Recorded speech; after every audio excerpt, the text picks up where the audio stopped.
It's tragic, really. Such a noble man, loved by all who truly knew him.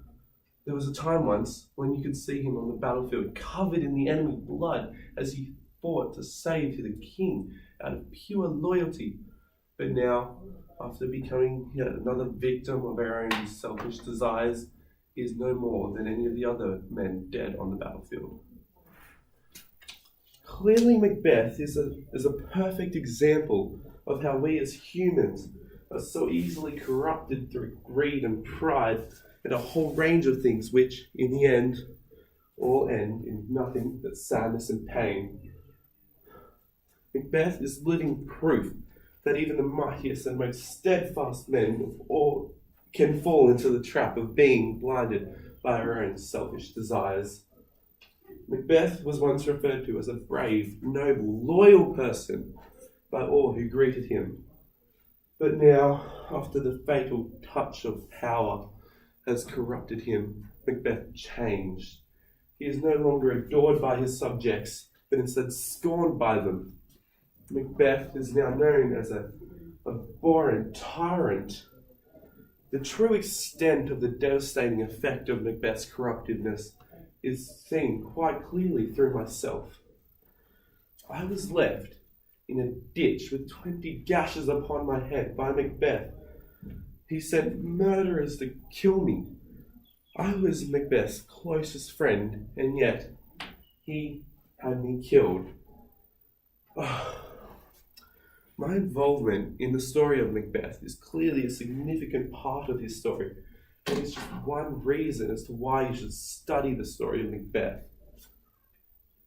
When we read about Macbeth, we laugh at his foolishness and mock his mistakes, but are we all not just like him? Don't we all have secrets that we cover up with lies? Don't we all have our own dark and deep desires? Of course we do. You don't have to kill a king to suffer the same fate as Macbeth.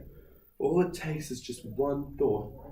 How good would it be if I just had that? Macbeth's life isn't just the story of one man's downfall. No, it is much more than that. It is a warning. The life of Macbeth serves as an example to all of us, showing what greed and pride can do to a man, and what that man can do to others.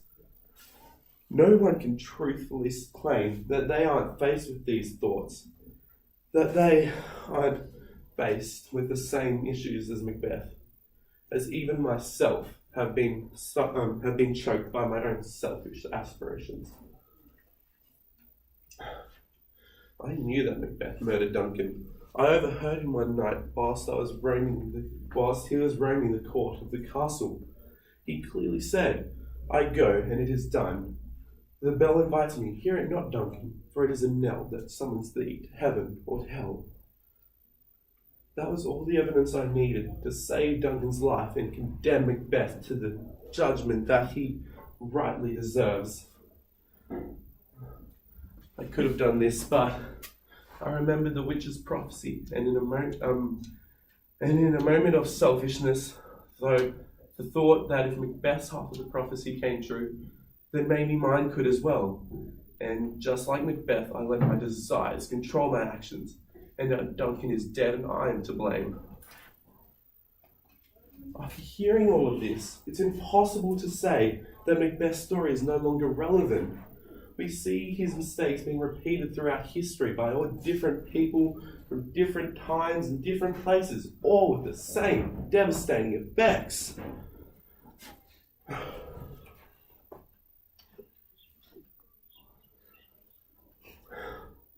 I will always regret not helping Macbeth when I could have. And I will have this regret with me forever. But now the times have changed, and so can we. But we must learn that we can never learn from our mistakes by ignoring them and covering them up with stories of success and happiness. For this reason, it is essential that we continue to study the story of Macbeth and learn that Macbeth is the image of corruption, treachery, lies, murder, all evil. This is a vital fact that must be understood if we're to save future generations from the same fate as Macbeth. I thank you all for your time, and pray that you hear my pleas to continue to study the story of Macbeth. Thank you.